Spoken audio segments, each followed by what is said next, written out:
सुप्रिया सुळे यांनी शिंदे आणि फडणवीसांसंदर्भात केलेल्या वक्तव्यावरून गोपीचंद पडळकर यांनी त्यांचा चांगला समाचार घेतलाय। मुख्यमंत्र्यांचं नाव घेऊन संभ्रम निर्माण करण्याचा प्रयत्न होत असल्याची टीका त्यांनी केली आहे।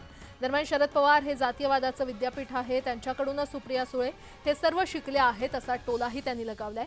दरम्यान लाडकी बहीण योजनेच्या मुद्द्यावरून देखील पडळकरांनी सुप्रिया सुळेंना डिवचलंय।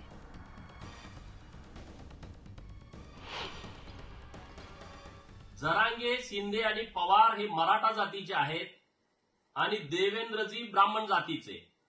म्हणजे यांचं राजकारण काय चालू आहे हे महाराष्ट्रातल्या लोकांना समजलंय। माननीय मुख्यमंत्री महोदय एकनाथ शिंदे साहेबांनी या प्रकरणामध्ये इंटरफिअर केलं पाहिजे, कारण त्यांचं नाव घेऊन महाराष्ट्रामध्ये संभ्रम निर्माण केला जातोय।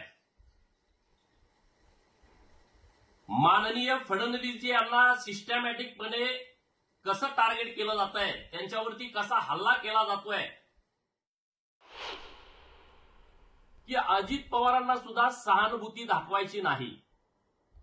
अजित पवार महाराष्ट्रभर लाडकी बहीण योजनेसाठी फिरतायत आणि सुप्रिया सुळे स्वतःतील किडकी बहीण महाराष्ट्राला दाखवतायत।